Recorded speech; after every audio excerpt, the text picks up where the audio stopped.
Hey guys, what's up? So today I'm going to show you how easy it is to get someone else's password.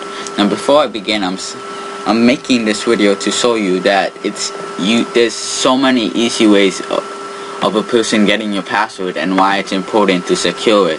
I'm not making this video so you could learn how to steal someone else's password. Okay?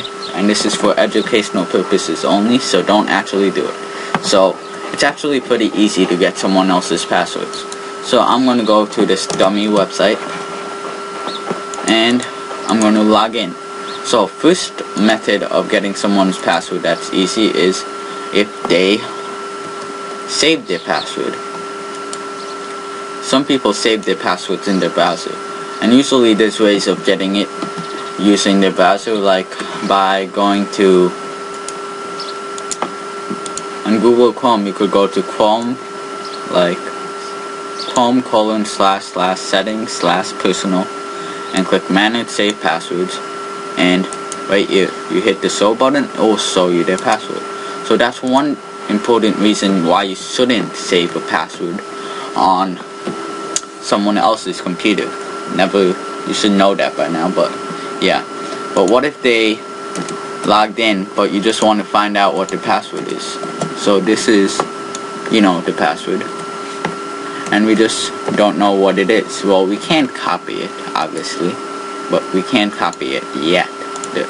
What we could do is we could right click and click inspect element, and this is all the code, and input type equals password.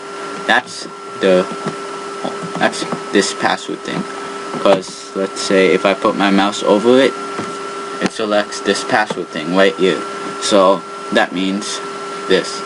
So what we want to do is we want to change it from password to text. And now when I click it, it will show me the password in a text form. It won't show it as a password, it will show it as text. So instead of showing it as a password form, it will show it in a text form. So that's an easy way I could get someone else's password.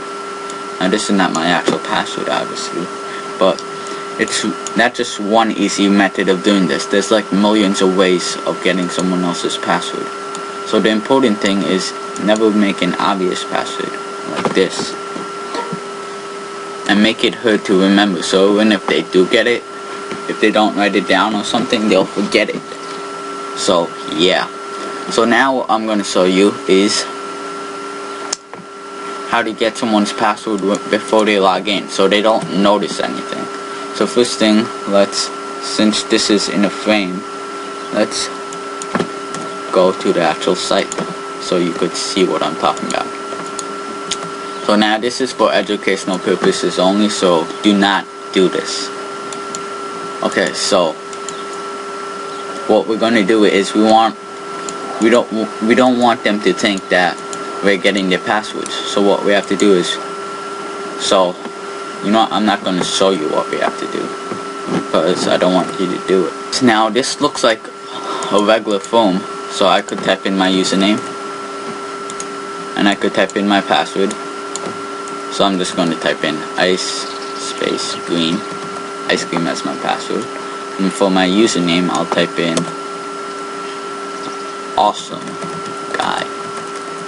And this looks like a regular form that will submit, but what will happen is it will say my password right here. It will say question username equals awesome guy and password equals ice cream, and usually it will not notice it. Now it says incorrect password because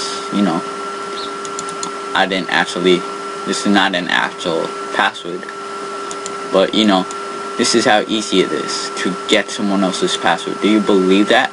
It didn't even look like I changed the website at all, but it was changed. So how do I not get hacked? Well,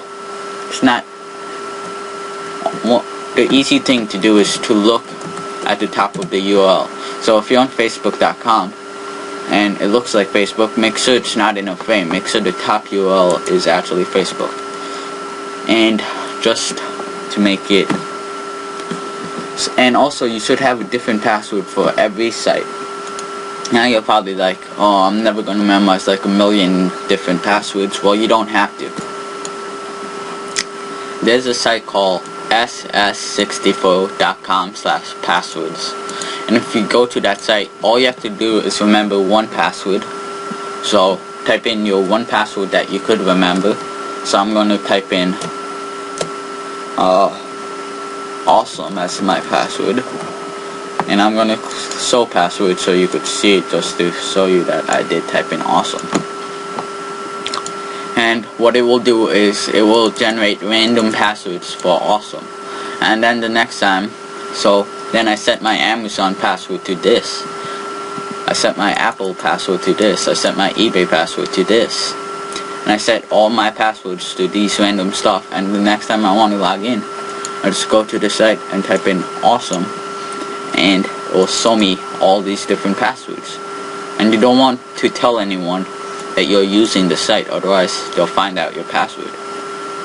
So it's might be a bit of a pain to go on the site every time you log in, but it's very useful to make sure you have a different password for everything. And don't use awesome just because I used it, and I don't even use the site though, but you know, this is a cool thing and you should check it out. Thanks for watching.